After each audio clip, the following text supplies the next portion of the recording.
Andreen McDonald had a very, very strict regimen. She followed it daily. Nice, drop it. That a girl. Woo! She would be at the gym at 5:30 in the morning, in the office by 8. On March 1st, they had no indication she would be late. She didn't show up for work.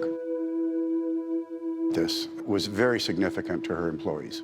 They called the gym and found out she never showed up to the gym, which is like a religion to her. After calling Andreen repeatedly, it's going to voicemail. You know, the anxiety starts setting in. Like, I start panicking. For Andreen to be missing is not possible. The biggest issue for me were the fact that her phone was missing, her purse was still there, her keys were on the counter, and her vehicles were still there. If her vehicle's there, her purse is there, her keys are there, if she's missing, is there a concern of an abduction? Well, the deputies obviously didn't know what to think at this point. They were just beginning the investigation. What we did learn is Andreen McDonald, a beautiful Jamaican woman, was brought to the United States by Andre, her husband, as a major in the Air Force and had top secret security clearance. They began a assisted living business where they, in short order, became millionaires. The picture of the American dream. She's not boastful or anything like that. She's just that humble person. Andreen had a great reputation in not only the assisted living community here in San Antonio. And we're on the side of the street this morning and we're giving out food for those less fortunate. And She was very, very generous with her wealth and her time. God bless you. Kind of a rising star of San Antonio. Absolutely, very, very much so a rising star. They were always laughing together. They were always joking around. The home didn't seem to be in terrible disarray. No furniture was knocked over or anything was broken. I found there was blood on the wall in an area that was kind of odd. There was blood and hair on a light switch. We assumed that something happened there. It was a crime scene of some sort.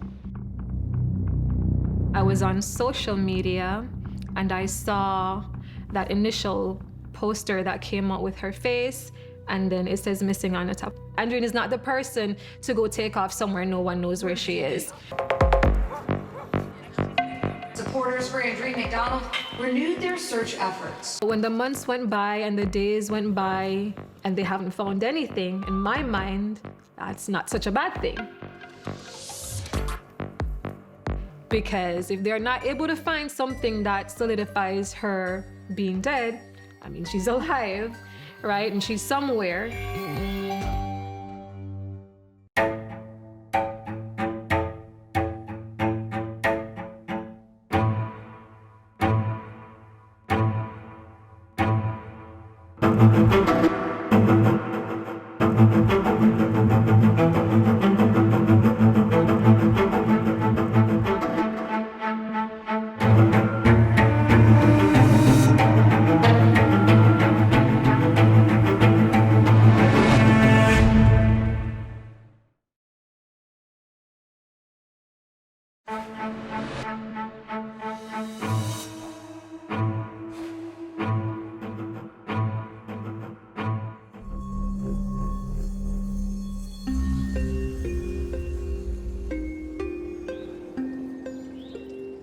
In the afternoon of March 1st, 2019, after 29-year-old Andreen McDonald was reported missing by her mother, Maureen, a Bexar County Sheriff's deputy arrived at the McDonald home in an upscale gated community in San Antonio.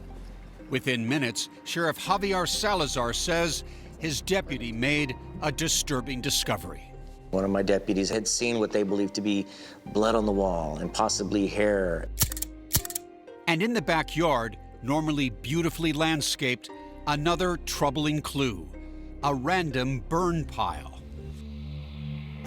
Right here, I saw the burn pile. We found a zipper from Andreen's blouse. It was Andreen's blouse. Andreen's husband, Andy McDonald, told the deputy that when he woke up, he got their daughter Elena to school before reporting to Lackland Air Force Base, where he served as a cyber warfare analyst. Once he learned Andreen was missing, Andre rushed back home, but he quickly headed out the door again to act on a hunch that Andreen, who suffered from migraines, might have gone to a nearby hospital for treatment. Andre's arrival to the hospital was captured by surveillance cameras. Lead investigator Frank Stubbs. On that tape, he comes in, you can see him asking for McDonald. And they tell him, there's somebody in room 3 named McDonald. He arrives back to the house. What does he tell them? He tells them that she's in the hospital. But when the deputy called the hospital, he discovered that the McDonald who had checked in was not Andreen McDonald. Andre told deputies that he rushed back home before seeing his wife because he had left his cell phone at home and wanted to let Maureen know he had found Andreen. There was some indication to him that she was there and injured to some extent. Unfortunately, the major's hunch turned out to be wrong. When I heard, I was so upset. I was just thinking that she's someplace that we can find her. And for Andreen's mother-in-law, Jackie, who lived in Florida, there was uncertainty. I had called Andreen's phone about 1,000 times already, saying, Andreen, whatever it is, please, please, just call me back. What concerned everyone was the fact Andreen would never just disappear. She was known for her sense of responsibility and dedication to her family and business. How would you describe Andreen? She knows what she wants, and she will never stop until she get it. I did come in before he did. Right. Andreen did defeat me, and she is so excited. Andreen created an assisted living business in San Antonio called Starlight Homes when she was just 22. And according to Andre's close friend, Andrew Russell, in order to start the business, Andre, he liquidated his 401k. Andre bankrolled her dreams. And he sold the BMW that he owned. They were doing so well. They were doing everything that would make any mother proud. Starlight Homes thrived, and under Andreen's watch, the tiny home-based business transformed into a multi-million-dollar enterprise in just 7 years. When I started my assisted living, I only started with 3 residents. Today, Starlight Homes Assisted Living, we have 2 locations in the San Antonio area. Childhood friend Mandy says Andreen's success was born out of humble beginnings. Growing up in Portland, Jamaica, we didn't have a lot. And so we figured if we wanted to get somewhere in life, it would be in America. That's where the dream was. Andreen's dream of coming to America came true at 19 when she met Andre. He was also a native of Jamaica who at the time was a captain in the U.S. Air Force. Andre had returned home to Port Antonio in May of 2009 to attend a funeral where he met Andreen, who was 10 years younger. Was there an attraction right from the beginning? She was excited when she met him, excited about the captain in the Air Force. They both decided for her to come to America. They married that July. I was happy to know he had met somebody that he could have a life with. That life would soon include a baby girl, Elena. Elena was at the center of Andreen's world, which made her disappearance so perplexing, says Jackie. I don't think Andreen would just get up and walk away and leave Elena and nobody would hear from her. That evening, a forensic crime unit examined those stains in the bathroom and confirmed the initial belief that they were blood. While you were going through the house, was Andre there? Yes, he was. Did you see any signs of bruising on his body, any signs of any injuries, that perhaps he'd been in a struggle? Nothing that we could determine. Investigators were hoping Andre had some answers, but he said the last time he had seen his wife was the night before, and they said what Andre described raised more questions than answers.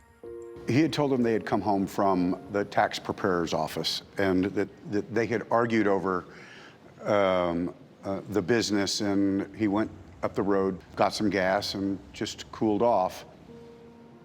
We were able to obtain video evidence of him going to the Shell station.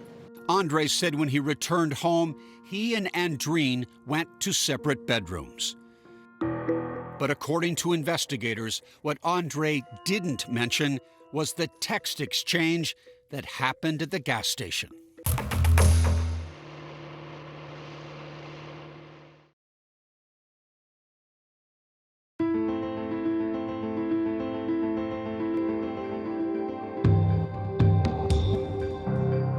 For investigators, the text messages found on Andre's phone revealed a marriage in turmoil, including allegations of betrayal.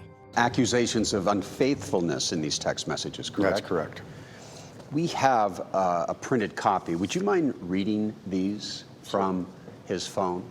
Andreen responds, "If you bring up Abed again, I will divorce you myself." Abed Hall, a businessman living in Port Antonio, Jamaica, who, according to investigators, was Andreen's ex-boyfriend and potentially her current lover. In response to Andreen's threat of divorce, Andre texts, "I don't care if you get a divorce. You brought Abed into our life." Abed dated Andreen when she was a teenager, say investigators. Andreen's close friend Mandy says the two rekindled their romance in 2017 during one of her philanthropic trips to the island. Abed has always been that first love. It wasn't something Andreen got over emotionally. Mandy says they carried on their affair in secret until the summer of 2018, when Andreen got 2 new tattoos, an initial A tattooed on her hand and a date tattooed on her wrist. Andy was definitely suspicious of what it meant. With a suspicious mind, Mandy says Andre went to work to solve this tattoo mystery. He went and he did his own digging. It was on social media where Andre discovered an interesting photograph of Abed branded with the same exact tattoo that was also on Andreen's hand. And those numbers, 14-3-76, they're Abed's birthday, day, month, and year. She told me that she impulsively got the tattoo.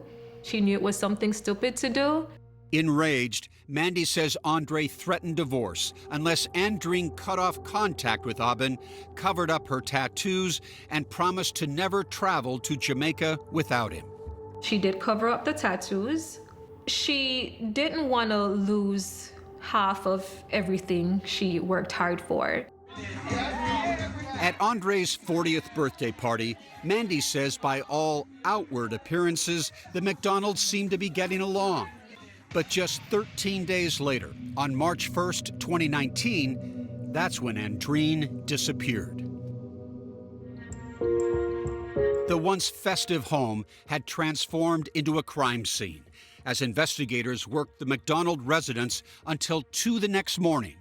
When they couldn't locate Andreen's cell phone, investigators checked to see if her credit cards or passport had been used. All dead ends. We came up dry on all of these inquiries.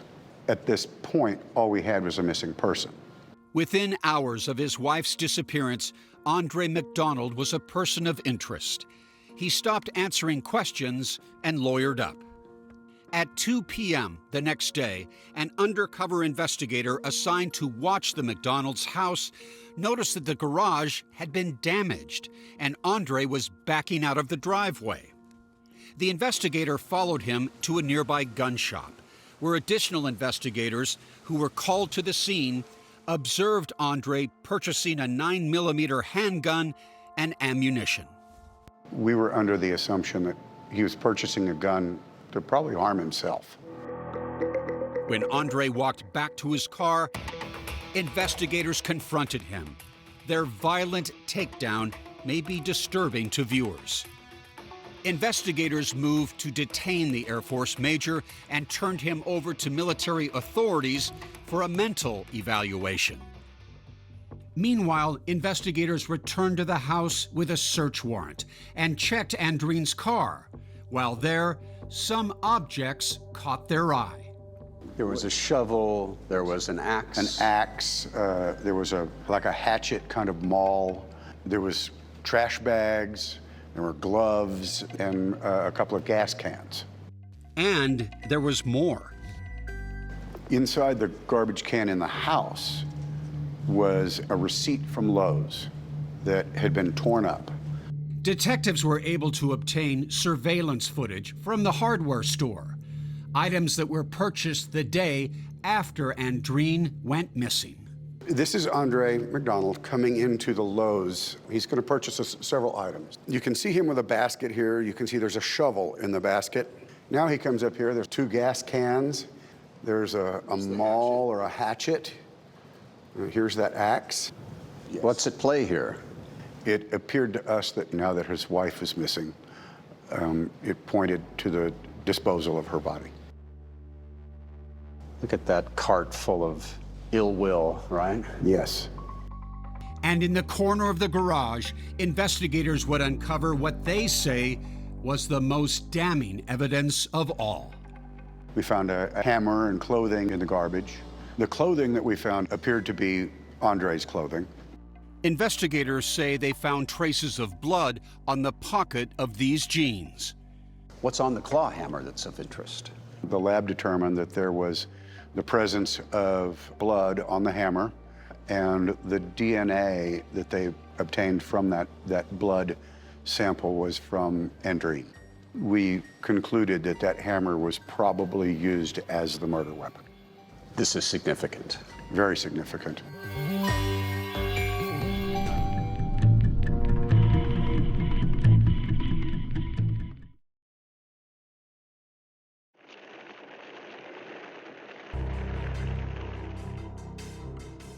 48 hours into the investigation, Detective Stubbs believed he had discovered key evidence that implicated Major Andre McDonald in his wife's disappearance. Investigators located those items stained with Andreen's blood inside the family's trash can. This missing persons case had become much more sinister. And it's pointing toward what? The evidence was pointing towards a murder. But there was a problem. None of the evidence collected proved that a murder had actually occurred. Turning a missing persons case into a homicide case is very difficult. On March 3rd, 2019, the Air Force concluded its evaluation of Andre and released him. Civil authorities quickly moved in and placed him under arrest. Daughter, love my family. What do you have to say about this entire investigation? But it wasn't for murder. Major Andre McDonald was arrested for tampering with evidence based upon that torn receipt found at the house listing the items he had purchased from the hardware store. Andre's arrest left his mother, Jackie, in a state of shock and disbelief.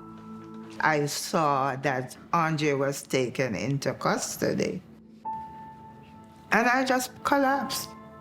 I know he loved Andreen. Why would he harm her? And for Andreen's mother, Andre's arrest left her head spinning. Oh, God. Andre could not hurt Andreen. That's what I was saying, but who else?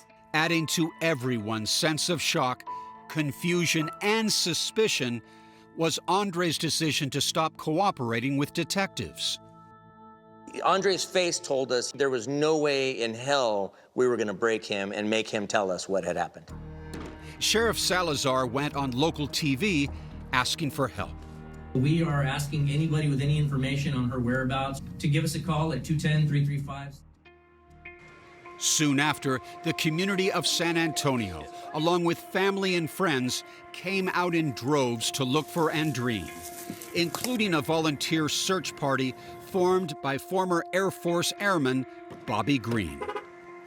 Bobby took us out to one of the areas where he searched for Andreen. Right now we're behind a hospital. We thought he might have taken her here to a wooded area. As you walk through here, what are you looking for? You would look at tree branches that had been pushed away, something that was cut, fresh tire tracks. How many miles did you cover? It was hundreds of miles. As search efforts continued, Andre McDonald was released from jail on bond. Where is Andreen? With his wife absent, Andre took over management of Starlight Homes. Search efforts continued, although investigators say Andre didn't take part. Days would eventually turn into months of dead ends. As the search for Andreen went on, investigators dug further into the couple's relationship, learning that they had business problems as well as romantic ones. In WhatsApp messages shared with friends, there are arguments over who really was the brains behind their successful business. In one, Andreen tells Andre, "Starlight Homes is my idea, my dream, and would not have happened without my drive." Back then, friends like Andrew Russell became worried about the potential for violence. And I have text message from Andreen that's saying, someone is going to snap. Andrew told investigators that the couple's war of words turned physical the night before a Christmas party at their home in 2018, where the McDonalds got into a physical altercation. So when I went into the kitchen, Andy and Andreen were grappling on the floor. The next morning, they were laughing about it. I did feel uncomfortable after that. I thought the situation had become toxic. Just over 2 months later, Andreen's blood was spilled in her home and she vanished. Finally, on the evening of July 11th, 2019, 133 days after Andreen had gone missing, there was a break in the case. About 7:30 this evening, the Bexar County Sheriff's Office patrol deputies were dispatched to this location for a report of some human remains that were found. Skeletal remains were located in a farmer's field just 6 miles from the McDonald home.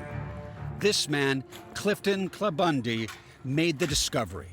Clifton had taken out his tractor to retrieve a cow skull that had been spotted right along the tree line of the property. I saw what appeared to be a human skull in front of the cow skull.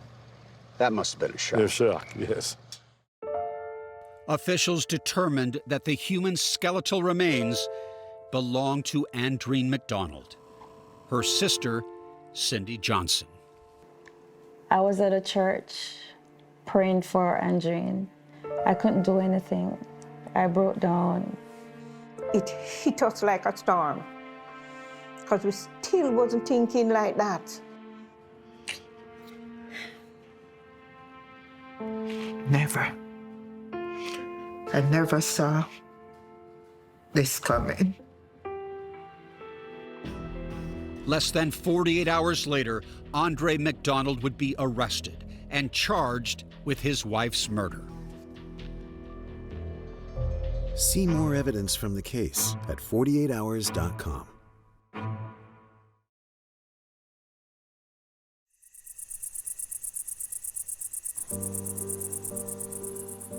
Andreen's family had waited for justice for 4 years. It hurts. Every night before I go to my bed, I think about her. Bexar County Assistant District Attorneys Stephen Spear, Lauren Scott, and Ryan Groomer would prosecute McDonald for the murder of his wife, Andreen. But the prosecution would face an uphill battle.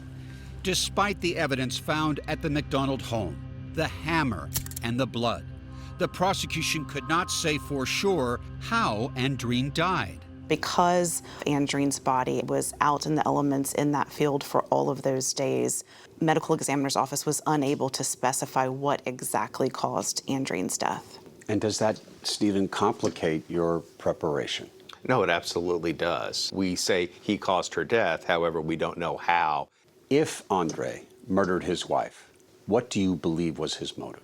I believe it was largely because he felt emasculated. She was such a rising star, had control of these businesses, and I think he was jealous of that. McDonald, who pleaded not guilty, was represented by some of the top defense lawyers in San Antonio: John Convery, Zoe Russell, and John Hunter. How would you respond to the notion that what caused all this was his envy of his wife's success? I don't see any evidence of that. Andre is a major in the Air Force. I mean, he's incredibly successful in his own right. Major Andre McDonald had been under house arrest since April of 2021. But days before his trial was set to begin, January 17, 2023, McDonald, who had remained silent about his wife's death, began telling an extraordinary story, beginning with his own mother. Jackie says her son told her Andreen's death was an accident. He looked at me and he said, "Mom, I'm going to tell you the truth." And he started to cry. McDonald then called Andreen's mother and sister Cindy, who put the call on speakerphone. He gave the family for the first time details of what happened, according to him. According to him, yes. It was a phone call that stunned his defense team. Was it shocking to you that he had done this? Shocking's a good word for it, yeah. The entire context of the case changed. His best thought would be to tell his story in court. McDonald would get to tell his story, but not before the prosecution laid out its case in opening statements. Ladies and gentlemen, good morning. Inside the trash bin in the garage, a hammer. That hammer has blood on it. It is the victim's blood. The defense contended that Andreen's death was an accident. This is not a murder case. It is a case about the degree and level of responsibility with evidence of accident, a mutual fight, all of which happens in the blink of an eye. The prosecution also called forensic pathologist Dr. James Feig, who testified that Andreen's skeletal remains had severe injuries consistent with being struck by a blunt object. She had a fractured spinal cord, a broken rib, and a split jaw. But the pathologist could not determine what exactly had caused Andreen's death. So the way that I have phrased her cause of death is homicidal violence, including blunt force trauma. After 6 days of testimony and 33 witnesses, the prosecution rested. The defense had only one witness. Defense calls Major Andre McDonald. McDonald described the evening of February 28, 2019. While at the tax preparer's office with his wife, he discovered that Andreen had started a new business a year earlier without his knowledge. What did that signify to you? Basically, all that meant to me, pretty much, that she was robbing me. After a heated argument that evening, McDonald says he left the house to cool off at that gas station. McDonald says they continued their argument over text. And when he returned home, he raised the possibility of divorce and splitting their business in half. She became extremely irate at the thought of splitting the business. She charges into the room to confront me. So when she comes into the room, I turn around and she comes like right up in my face. So at that moment, she spits in my face. So at that point, I grabbed her, because she's like right in front of me, so I grabbed her head. I think we had like a clash of heads, and I think it opened up like a cut somewhere on her face. McDonald said Andreen ran into the bathroom and turned on the lights. When Andreen saw her bloody face in the mirror, McDonald claims she attacked him. His testimony may be disturbing to some viewers. When she comes, she's like throwing like some punches, so I'm trying to like duck down and like keep my face from getting hit with the blows. But I remember like grabbing her and like tripping her, and then she like falls, and that's when I kick her like twice. The second kick, I think I heard like some type of wheezing, and then also like in the background, I could hear like some footsteps. The footsteps of their young daughter, Elena. McDonald said he left to put Elena back to bed, and when he returned about 30 minutes later, his wife was dead. I became like pretty frantic at that point because, you know, she's dead on the floor. You never thought I need to In cross-examination, prosecutor Spear asked if McDonald had thought about calling 911. I never thought about calling anybody to revive a dead person. My purpose at that point was simply to get her out of the house so that my 7-year-old daughter wouldn't see her mother laying on the floor dead. After putting Elena back to bed, McDonald said he dumped Andreen's body in this field, stripped her naked, and returned home to burn her clothing, which left that burn patch in the backyard. But what about Andreen's blood on the yellow hammer? On the face of it, the evidence doesn't square with McDonald's account of an accident. McDonald had an explanation for that. He testified that when investigators finished searching his home, he went back to the field before dawn, angry and armed with the yellow hammer, a can of gasoline, and a plan. My plan was to hit the person that caused this whole circumstance. And You felt it was her fault, right? it's absolutely her fault. What did you do with the gasoline? I poured it on her and then I used the lighter and set it on fire. McDonald said when the flames subsided, that's when he attacked his wife's corpse with the yellow hammer. I hit her in the face, the neck, and I just like hit her again as I was walking away. Why that last blow? As I was walking away? Yes. I guess I was still angry when I was walking away. After that gruesome testimony, the defense shifted gears and tried to refocus the jury on their theory of the crime. And for the first time, the defense brought up why McDonald acted the way he did that night. Have you always believed you acted in self-defense? Yes, I've always believed that from the very beginning. The defense played videos showing Andreen giving her husband a piggyback ride and working out. Would you describe Andreen as a very strong, powerful woman? Yes, I would. Straight up. According to McDonald, his wife could lift up to 300 pounds. Yes, ma'am! When she attacked you, were you in fear? Yes, I was in fear of, being harmed during that whole situation. They want you to forget and disregard about all his actions. Closing arguments. Defense counsel said that this is self-defense. Folks, this is not self-defense. It's time to hold this man responsible for what he did. And it's time to find him guilty of murder. Andre McDonald did not intentionally or knowingly murder Andreen McDonald. He acted in self-defense, and your duty and your obligation is to say, not guilty. Thank you. After 6 days of testimony, the jury got the case. All rise for the jury. Approximately 11 hours into their deliberation, the jury sent a note to the judge That says, we're hopelessly deadlocked. What do you make of Andre McDonald's claim of self-defense? Chat now with the 48 Hours team on Facebook and X.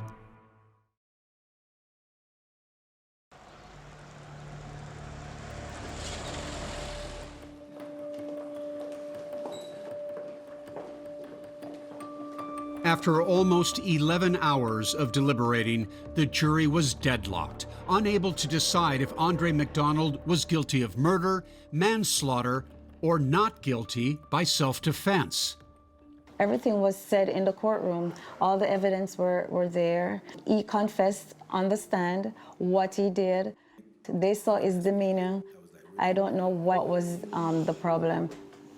For jurors Brandon Medellin, I voted for murder, and I saw that we were 6 and 6. And Rudy Ruiz, at no point did any juror think that he was innocent or that it was self-defense. the problem was wording. Because people really picked apart the definitions of murder and recklessness.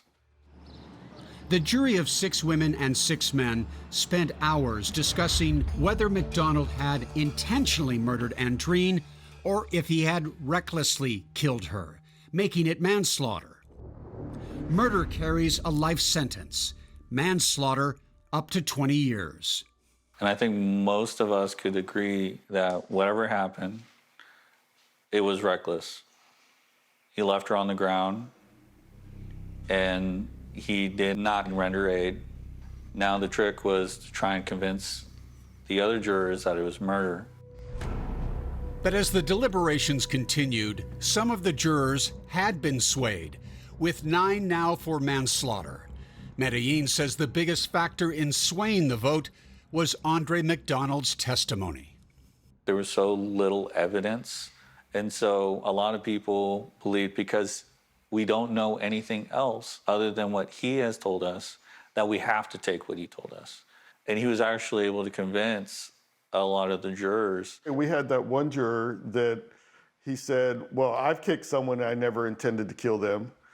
Medellin, Ruiz, and a 3rd juror were the staunch holdouts for murder. No one was going to change anyone's mind. The judge then invoked what's called an Allen charge, urging the holdout jurors to reconsider the evidence and reach a unanimous decision. After another hour of deliberations, a verdict. And Mr. McDonald, please stand with your counsel. To the count of murder charged in the indictment, the jury finds the defendant not guilty of the offense of murder, as charged in the indictment, and guilty of the offense of manslaughter. Andre McDonald was found not guilty of murder, but guilty of the lesser charge, manslaughter. Andreen's sister Cindy was in disbelief. In manslaughter, after he spoke with no remorse, no love, nothing at all, and used hammer, strip her clothes, throw gasoline on her, burnt her, and they gave him manslaughter. That's crazy. I am gonna struggle with this thought until the day I die. The prosecution had a mixed reaction to the verdict. I was disappointed. However, the jury rejected his self-defense argument and held him accountable for at least something. For the defense, Andre McDonald may not have walked out a free man, but This is a win, despite how I believe that this is a self-defense case. I do respect the outcome. Andreen's best friend, Mandy Hall. He's there to tell his story. He's there to make up whatever he wants to make up. She can't do that because he took that away from her. Cindy now sees that phone call from McDonald before the trial in a whole new light, as a calculated ploy to deflect blame. It's 4 years. It took him 4 years for him to recognize that he did what he did. And then all of a sudden, he's reaching out to us to let us think that he's been responsible.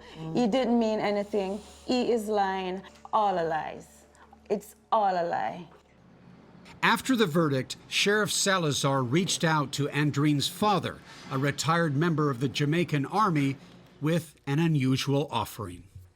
I did present Mr. Anderson with a gift. I asked my deputy to remove the handcuffs from Andre as they put him back into the cell, and I presented those cuffs to Mr. Anderson. I wanted them to feel some sort of connection to at least sending him away to prison. I want to tell you that we really appreciate it. Thank you very much. God bless you. For Andreen's mother, nothing about this tragedy makes sense. Her daughter and the beautiful life she had created are gone. Andreen McDonald, who came to America, became a successful entrepreneur and found her purpose in serving others.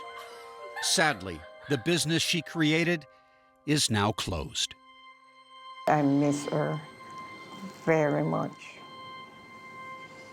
Most times when I think about her, it's like I feel like giving up. And in those times, Maureen and Cindy lean on one another. We're blessed to have each other to take us through this sad journey. When I'm weak, my mom is strong. When my mom is weak, I am strong. We have to be strong for Elena. Elena, now 12 years old, is the glue that binds this fractured family. A family that still includes Andre's mother, Jackie, though she is mainly left with the memories and the pain of what once was. I think I hurt for Elena more than I hurt for everyone. No child should ever have to go through what she went through. Maureen and Cindy are now raising Elena. It's bittersweet because we have Elena. Elena reminds us so much of Andreen. Can mommy get a kiss? Love you.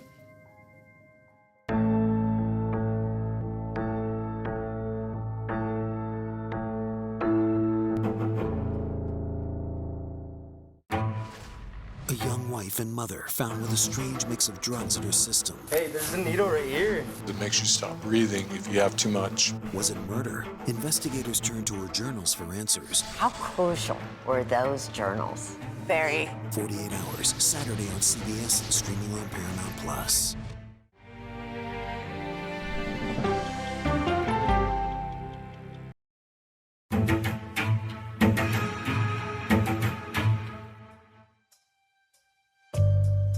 I'm Anne-Marie Green, and we are back for another episode of 48 Hours Post-mortem. And I'm joined today by two incredible producers on the show, Marie Hegwood and Lauren White, to discuss their latest episode about the killing of Andreen McDonald. And we've actually never done this before on Post-mortem, but for today's episode, we're going to hear audio from the trial that did not make it into the hour. So thank you so much for joining us. Great to be here. Yeah, thank you.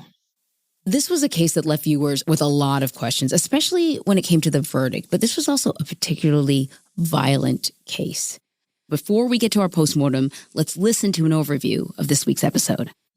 29-year-old Andreen McDonald, a businesswoman, wife and mother who had turned her assisted living healthcare business into $1 million enterprise, had seemingly vanished from her home. Her purse was still there, her keys were on the counter, and her vehicles were still there. Investigator Frank Stubbs saw something startling in the bathroom. There was blood on the wall. There was blood and hair on a light switch. Andreen's husband of 10 years, Air Force Major Andre McDonald, told investigators the last time he had seen his wife was the night before. But the next day, investigators discovered items inside Andreen's car that were not there during their initial search, including a shovel and, in a trash can, some clothing that appeared to be Andre's. We found blood on the pocket of the jeans. Although investigators had suspicions about Andre, without a body, none of the evidence collected proved that a murder had occurred. Law enforcement, along with volunteer search teams, came out to search for Andreen. Their search ended when a local farmer made a shocking discovery. I saw what appeared to be a human skull. That must have been a shock. A shock, yes. McDonald was arrested and charged with his wife's murder, but he would plead not guilty, raising an unusual defense. I'll actually just say a little something about myself. So my background is Jamaican. So listening to the mothers in particular, it reminded me of my own mother, you know? So I want to talk about the families here because viewers might not realize that, you know, this is much bigger than just Andre and Andreen. For sure, for sure. You say much bigger. Well, I guess because, you know, the family is very close-knit. They all grew up together. The two families. The two families, both Andre and Andreen's family. That was something I realized I'd never really seen before, of the closeness of the two families. And here they are at this trial. They haven't seen each other in a really long time. It was almost like a family reunion for an awful reason, you know?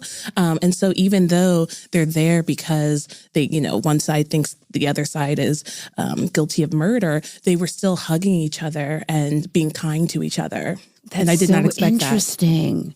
Did they speak to each other? Not frequently, but yeah, they did. Yeah, they did. Especially because, you know, they had the thing is that they deeply loved each other, this family. And so now they had to like choose sides. They were forced to do that in the courtroom. And so that's the thing about it. And you could see on the defense side them looking over to Andre's mother and sister, his sister was there also, and looking at them. And you could tell that they loved each other. As we know from the episode, Andre is arrested and he is charged with Andreen's murder. And he hires then this incredibly talented defense team who they have been working on his defense for years at this point. And then 3 days before the trial is set to begin, Andre makes a phone call and he turns the case in a completely different direction. I mean, when I heard about the phone call, Andreen's mother and sister called me and said, you know, he's called us and he's confessed. Confessed to what? Confessed what he said he did it. And I was like, okay. And they were just floored. And he told us how he did it. And I just thought, okay, so this is it. He's going to jail. It's all over with. This is the end of it. But no. Yes. So that was shocking to me. He didn't say anything leading up to the trial. And then a few days before, he came clean. It was interesting to see because I think everybody was scrambling to try to figure out what to do next. So much like the jury, this episode asked viewers to figure out who and what they believed. Marie, Lauren, you both attended the full trial. Yes. It has so many jaw-dropping moments. Even from the beginning with the prosecutor's opening, you know, he starts by listing all of these things that Andre had been looking up online. So it's just like, okay, the searches don't matter at this point because he's already copying to it. He'd already said, I did it. In a way, the prosecution was like almost proving the wrong thing. And then after all that, the defense comes on and their opening was only 3 minutes long. This is not a murder case. This is not a murder case. But it is a case about the degree and level of responsibility. It's a responsibility case. The degree and level of the responsibility of Major Andre McDonald for the death of Andreen McDonald. I imagine the jury was like, well, why are we here then if it's not a murder case? It was the shortest opening I've ever heard. Right. Okay, so let's talk about the prosecution. The prosecution brings forth some of the evidence.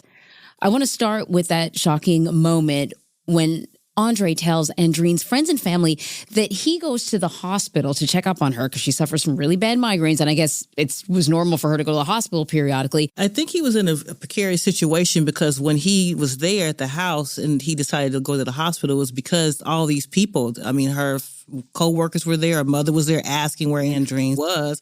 The police were on their way. So like the walls were closing in on him, basically. Yeah, because he's being cornered by the police and family members asking where she's at. And what does he do? What does he say? Yeah. And to his surprise, there's a McDonald already there. Yes, and it was a woman as well. And so the hospital attendant, the front desk guy, he testified and he said, you know, I let Andre and I buzzed him in to go in, and Andre just looked down the hall and turned around and walked away. Because he wasn't expecting that. He wasn't expecting it. He was in the hospital for a little less than a minute, in and out. The excuse that he didn't bring his cell phone didn't make any sense at all, because if you had a sick relative in the hospital, the first thing you would do is check on them and then leave. And I think there's a moment, too, if you look in the surveillance footage, right at the top right corner as he's walking to his car, is kind of distant. But he kind of does this gesture that I guess the way to describe is almost like, oh, shucks, you know, like with your shoulders and your hands, and, you know, kind of frustrated. I don't know what that is. Is that him saying like, oh, my goodness, you know, I'm in it now? I don't know. But it was kind of crazy to see that reaction from him. Wow. I want to talk about Aubin, Andreen's ex-boyfriend, lover. You know, you can understand why a husband would get upset. Of course. When his wife turns up with 2 tattoos. The birth date of her lover? It was beyond a tattoo. They were making plans of her being with Aubin. They were... Oh, this was serious. This was serious, yeah. And her husband never knew until he saw those tattoos. And even then, he was kind of like, it was matter of fact about it. Like he initially filed for divorce. And they ended up getting back together. And so those tattoos, even though people might have thought that was his motive, that was a year before. Right. And she had covered them up. Yeah, he told her to cover them up at his request. The defense really tried to make Aubin almost, I guess, in a way of making Andreen look bad. They kind of made Aubin, they kept talking about how Aubin was, this gangster and, this big bad drug dealer. They showed the jury kind of like a scary picture of him with all these tats and stuff and just big muscular with no shirt on. I think if Aubin would have had a suit on and it would have been like more love affairish, but this was like he was just unclothed with all these tats. This is who she went to. She left her husband for this man. So there was another expert who testified who didn't actually make it into the broadcast, but whose information could have led to Andre's conviction for murder. So both of you felt very strongly about this expert's testimony. Why? So it's a potentially damning piece of evidence that would seem to poke holes in Andre McDonald's claim that he had hit Andreen's body with the hammer the night after her death. We don't know if he didn't hit her and do this damage to her in the house and then take her to the field. He could have hit her in her throat or her jaw. We don't really know we're just going by what he's saying, And so I think we don't really know for sure how she died. So Dr. Harold Gill King is the former director of forensic anthropology at the Center for Human Identification. He came to share his findings about the injuries on Andreen McDonald's skeletal remains. The doctor testifies outside of the presence of the jury at 9 a.m. to see if his testimony should be admitted. You noted that there were exhibitions of perimortem blunt force injuries to the mandible. That's correct. It is difficult to conceive how such a fracture would have occurred or why it would have occurred following death. Okay, but you'd agree with me that that's a question for the imagination more than something you'd be able to scientifically include or exclude as a possibility. I would say that in my 46-year experience, fractures such as the one you mentioned occur at the time of death or slightly before. He made it very clear what they were talking about in terms of the injuries and when they might have occurred. And I think I don't know what happened in terms of that motion and why he was excluded, because he was very key to this whole testimony in terms of when the injuries happened. He was not, wavering. I think some of the other experts kind of waver, like we believe, we think. Right. But I think it's really interesting, too, that, when Dr. Gill King is giving this testimony, Andre, he's doing this before Andre testifies. He testifies, the doctor testifies outside of the presence of the jury at 9 a.m. And then Andre takes the stand at 1 p.m. and he explains it all away. When we get back, who takes the stand? Andre himself. So we're going to hear from him about his fear of his wife. He said he was afraid of her. And the one moment during the trial that made Andre emotional. We'll be right back.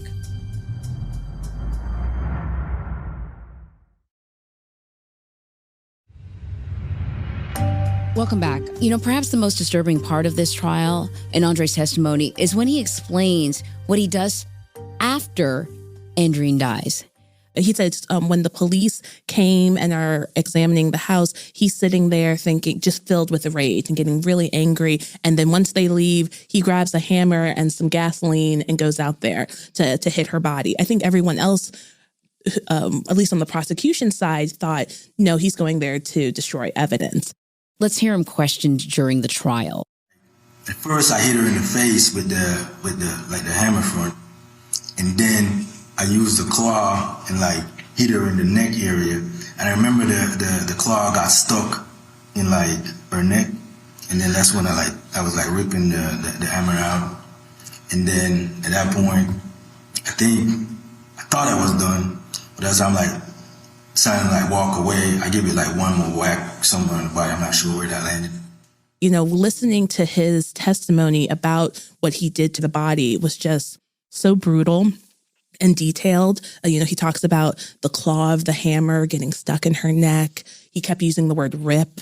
It was just, it was terrible. It was terrible. It was. And I think the thing about it is that we have to remember this is his this is his story. This is, we have nothing else to go on because her body had been left out in the open. And maybe that was a plan too, is to leave her out there, that we don't really have anything to go on but what he's saying. Did he testify about how he determined that she was dead? Did he say, you know, I checked her pulse, I checked to see if she's breathing? He didn't do anything. He didn't try to resuscitate her. Even when the prosecution said, why didn't you try to resuscitate her? He said something to the effect of, why would I try and resuscitate a dead body? Yeah. Why would I call 911 for a dead body? Yes. The thing about it is that he didn't get pressured for that. The prosecution didn't push him on that. They never really took him to task. They just let him explain it, keep on explaining himself. So watching him testify, I didn't know how to interpret his demeanor. I didn't know if this was a man who was just not emotional when talking about this horrendous, horrific thing that happened in his life, or if this was a man that was highly disciplined because he was a trained military guy. How did you guys feel watching him testify? I definitely felt that he was in control. Even just his whole aura and his vibe. And I think the way the testimony when he was on the stand and the way he talked about what he did to her and the way that he did it and how he did it, just kind of matter of fact. Not only did he speak about her flippantly, but he rarely said her name. He rarely said her name. He usually said the body or her or it. And that you know, that's just another layer of dehumanization. Right.